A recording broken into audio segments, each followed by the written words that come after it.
A Symphony in the Rain. In the heart of Paris, where the Seine River flows like poetry and the Eiffel Tower lights up like a beacon of dreams, lived a young woman named Alara.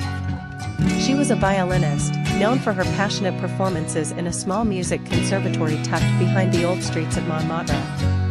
Her music spoke of longing, of hope, and of a kind of love she had yet to find.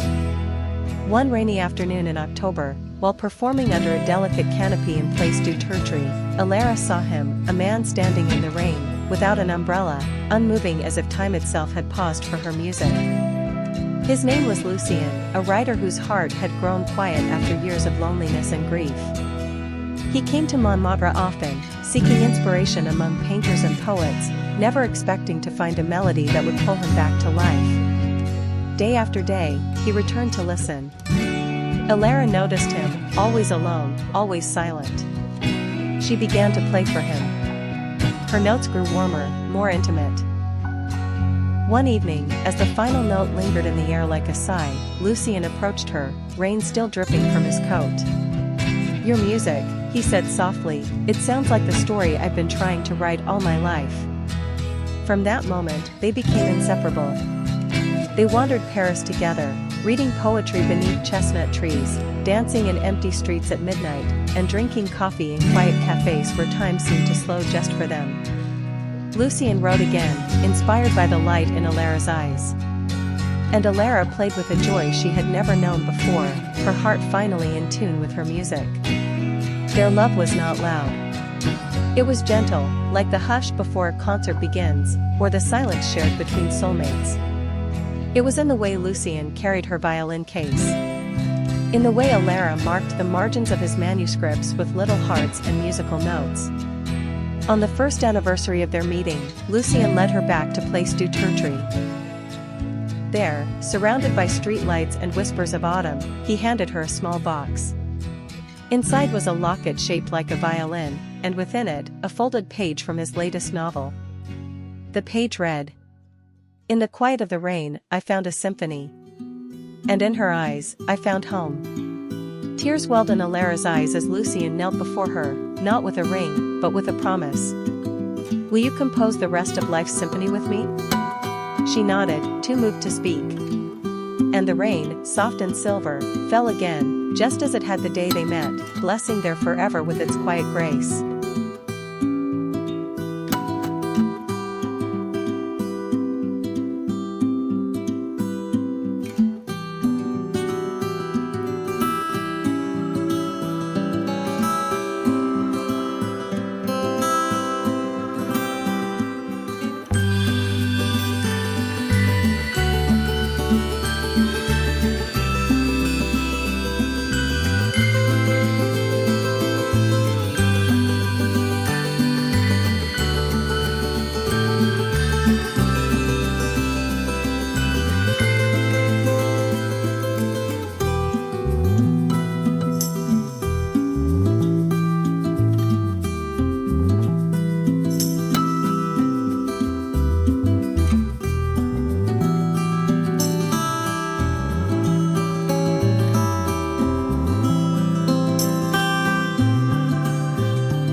Where the lavender grows.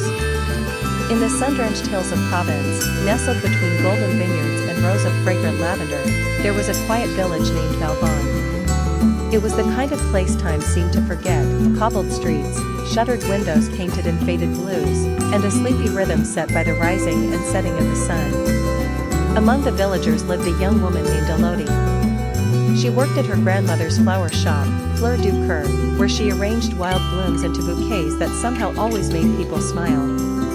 Elodie had a heart full of dreams, but she had never been in love. Her days were simple, tending flowers, reading romantic novels under the old oak tree, and humming to herself as she watched the lavender sway in the breeze.